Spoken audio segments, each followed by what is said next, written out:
நம்மளுடைய தமிழகத்துல ரொம்ப அப்படியே குடும்பமா சேர்ந்து ஒரு சிறப்பான ஒரு தொழிலை முன்னடத்தி அதை பல எம்என்சி கம்பெனிகளோட போட்டி போட்டு அந்த எம்என்சி கம்பெனிகள் எல்லாத்தையுமே கீழே தள்ளி இன்னைக்குமே நம்ம தமிழகத்தை தாண்டி இந்தியாவை தாண்டி வேர்ல்ட் வைடா அப்படி சிறப்பா 100 வருஷத்துக்கு மேல இயங்கிட்டு இருக்கக்கூடிய ஒரு சிறப்பான கம்பெனியினோட வளர்ச்சி, அவங்க யூஸ் பண்ண ஸ்ட்ராட்டஜி பத்தி நீங்க தெரிஞ்சுக்கிறதுக்கு இந்த வீடியோவை ஸ்கிப் பண்ணாம பாருங்க. ஃப்ரீடம் ஆப்பினுடைய பிசினஸ் தமிழ் சேனலுக்கு உங்க எல்லாரையும் அன்போட வரவேற்கிறது. நான் உங்கள் சூர்யா. நம்முடைய பிசினஸ் தமிழ் சேனல்ல இதுக்கு முன்னாடியுமே ஒரு சிறப்பான ஒரு பிசினஸ் எப்படி ஸ்டார்ட் பண்றது, ஒரு சிறப்பான பிசினஸ்ல என்னென்ன மாதிரி ஸ்ட்ராட்டஜிஸ் யூஸ் பண்ணலாம், அண்ட் எந்த அளவுக்கு இன்னைக்கு நம்ம போற்றக்கூடிய அளவுக்கு ஒரு மிகப்பெரிய பிராண்டா இருக்கக்கூடிய நபர்கள்லாம் அவங்க யூஸ் பண்ண ஸ்ட்ராட்டஜிஸ் என்ன, அவங்களோட சக்சஸ் ஸ்டோரிஸ் என்ன அப்படிங்கறத எல்லாத்தையுமே தெளிவா உங்களுக்கு வீடியோஸா கொடுத்துருக்கோம். அண்ட் இந்த வீடியோவின் மூலமா ஒரு புது வியூவரா உள்ள என்ட்ரி ஆகினீங்கன்னா நீங்களும் சப்ஸ்கிரைபரா மாறலாம். மறக்காம கீழே இருக்கிற சப்ஸ்கிரைப் பட்டன், அதுக்கு பக்கத்தில் இருக்கிற பெல் ஐக்கான், இது ரெண்டுமே பிரஸ் பண்ணிக்கங்க.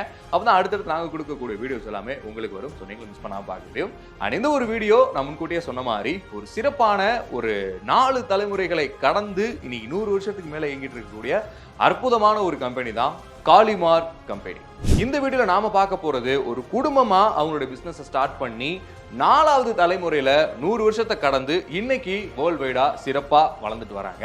ஸோ அவங்க வேற யாரும் இல்ல, இந்த காலிமார்க் பிராண்ட். காலிமார்க் அப்படிங்கிற பேரை சொன்னதுமே ஃபர்ஸ்டா நம்ம மைண்ட்ல வருது அவங்களுடைய பவன்டோ, அதே மாதிரியே டொரினோ, அண்ட் இன்னைக்கு பாத்தீங்கன்னா விப்ரோ பன்னீர் சோடான்னு ஒரு விஷயம் இருக்கு. ஆனா இது உங்களோட இனிஷியல் காலத்துல காலிமார்க் சோடா அப்படிங்கிற ஒரு பேர்ல தான் அவங்க இன்ட்ரடியூஸ் பண்ணாங்க.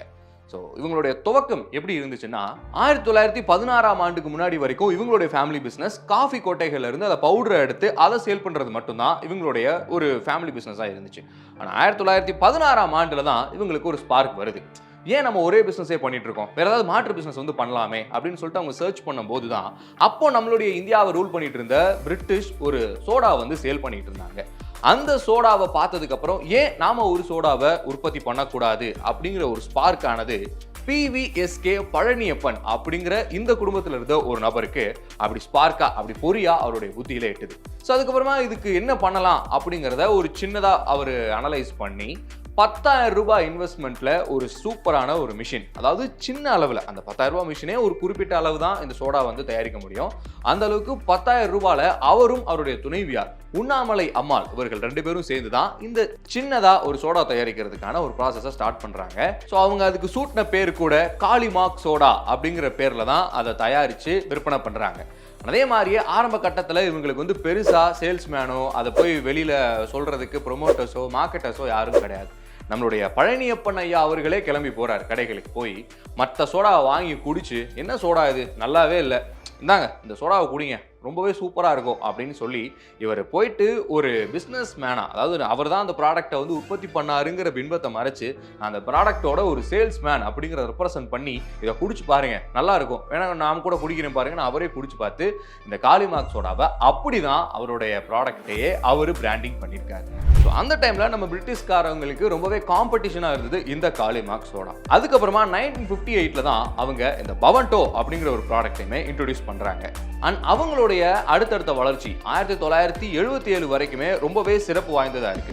அதாவது நம்மளுடைய சுதந்திரத்துக்கு அப்புறமே கூட தமிழகத்தை சேர்ந்த ஒரு சிறப்பான ஒரு குளிர்பானம் தயாரிக்கக்கூடிய ஒரு கம்பெனியா காலிமார்க் கம்பெனி இருந்திருக்கு.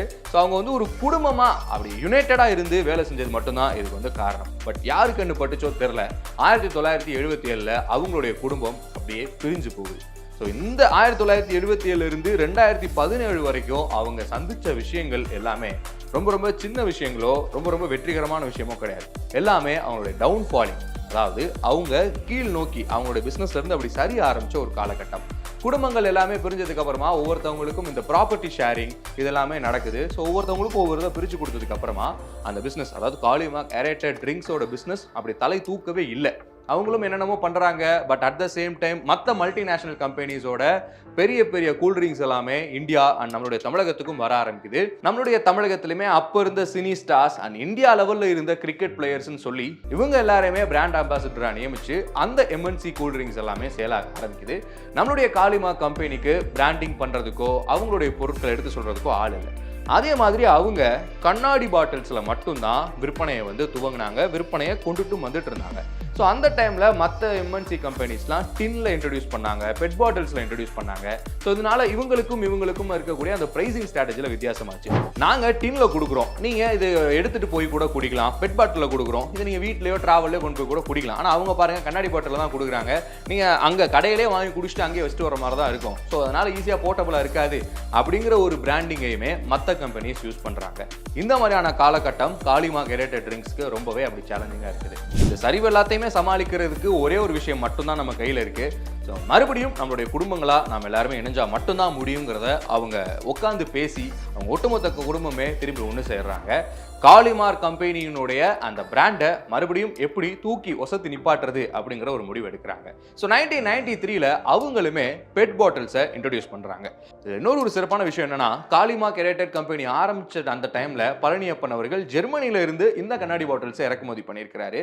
ஸோ அதே கண்ணாடி பாட்டிலில் அப்படி தொடர்ந்துட்டு இருந்த விஷயம் 1996 அப்படி பெட் பாட்டிலாக மாறுது. பல ஃபாரின் கண்ட்ரீஸ்ல இருந்து அப்போ இருந்த ஜென்ரேஷன் பீப்புள் அவங்களுடைய காலிமார்க் ஏரேட்டட் ட்ரிங்க்ஸ்க்கு ஏற்ற மாதிரியான பாட்டில்ஸில் ஃபில் பண்ணுறாங்க.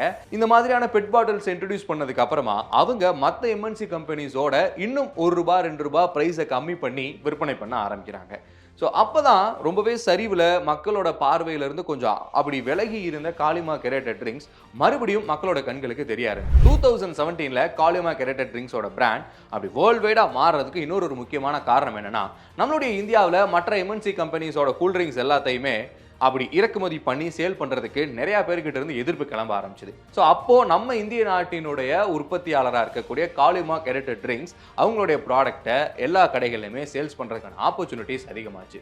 ஸோ இங்கேயும் மற்ற வெளிநாடுகளில் இருக்கக்கூடிய தமிழர்களுமே எங்கள் தமிழகத்தில் உற்பத்தி பண்ணக்கூடிய அந்த ப்ராடக்டை எங்கள் நாட்டுக்கு நாங்கள் எடுத்துகிட்டு வரோம்னு சொல்லி நிறைய நபர்கள் இம்போர்ட்டும் செஞ்சாங்க. ஸோ 2017 இவங்க இந்த எமர்ஜிங் பாத்தை நோக்கி போனதுக்கு இந்த ஒரு விஷயம் முக்கியமான காரணம். ஸோ அதுக்கப்புறமா நிறைய டிவி ஷோஸில் இவங்களுடைய பிராண்ட் பேர் டைட்டில் ஸ்பான்சராக மாறுது. இன்னைக்கு வரைக்கும் அப்கிரேடடான ஆட்ஸுமே அவங்களுடைய ப்ராடக்டை அப்படி பிராண்ட் பண்ணி கொடுத்துட்ருக்காங்க. ஸோ காலத்துக்கு ஏற்ற மாதிரி அவங்க சின்ன சின்ன மாற்றங்கள் செஞ்சு இன்னைக்கு நம்மளுடைய இந்தியாவில் நம்மளுடைய தமிழகத்தில் மற்ற எந்த எம்என்சி கம்பெனிஸுமே வந்து போட்டி போட்டாலும் கூட ஸோ இந்த அளவுக்கு ஒரு சிறப்பான ஒரு எமர்ஜிங் பாத் அவங்களுக்கு 2017 அப்புறமா சிறப்பாக கை கொடுத்துருக்கு. ஸோ 1977 அப்படி டவுன்ஃபால் ஆக ஆரம்பித்த காலிமார்க் ஏரேட்டட் ட்ரிங்க்ஸ் 2017 இருந்து இப்போ வரைக்கும் நம்ம இந்தியாவில் நம்ம தமிழகத்தில் மட்டும் இல்லாமல் மற்ற ஸ்டேட்டு மற்ற கண்ட்ரீஸ் எல்லாத்துலேயுமே கூட இம்போர்ட் பண்ணுற அளவுக்கு ஒரு சிறப்புமிக்க ஒரு பிராண்டாக வளர்ந்துருக்காங்கன்னா அவங்க காலத்துக்கு ஏற்ற மாதிரி அப்போ கரெக்டாக யூஸ் பண்ண ஸ்ட்ராட்டஜி தான். ஸோ இந்த ஒரு வீடியோவில் நம்ம தமிழகத்தை சேர்ந்த ஒரு சூப்பரான கூல்ட்ரிங்க் பிராண்ட் எப்படி மற்ற எம்என்சிஸோட போட்டி போட்டு டவுன்ஃபால் ஆகி மறுபடியும் மற்ற எம்என்சிஸ் எல்லாத்தையுமே அவங்க நாடுகளுக்கே திருப்பி அனுப்பிச்சாங்க அப்படிங்கிறத பற்றின முழு விவரங்களையுமே நீங்கள் தெரிஞ்சிருப்பீங்க. ரொம்ப சுருக்கமாக சொல்லணும்னா கெத்து பசங்க சார் இந்த காலிமார்க் பிராண்டு அப்படிங்கிற மாதிரி தான் இருக்கு. ஸோ அடுத்த ஒரு சூப்பரான ஒரு பிஸ்னஸ் வீடியோவில் உங்கள் எல்லாருமே வந்து சந்திக்கிறேன். அதுக்கு முன்னாடி நம்மளுடைய ஃப்ரீடம் ஆப்லையுமே எக்கச்சக்கமான விஷயங்கள் கோர்சஸ் அவங்களுக்காக இருக்குது. பர்சனல் ஃபினான்ஸ், பிஸ்னஸ், ஃபார்மிங் சம்பந்தமான கோர்சஸ் எல்லாத்தையுமே. ஸோ ஃப்ரீடம் ஆப்போட லிங்க் டிஸ்கிரிப்ஷனில் இருக்குது. ஸோ மறக்காமல் ஃப்ரீடம் ஆப்பை டவுன்லோட் பண்ணுங்கள். ஸோ சூப்பரான வீடியோவில் அடுத்தது வந்து உங்களை சந்திக்கிறேன். அது வரைக்கும் ஒரு குட்டி டாடா பைபோட கிளம்பிக்கிறது நான் உங்கள் சூர்யா. பாய் பாய், டேக் கேர்.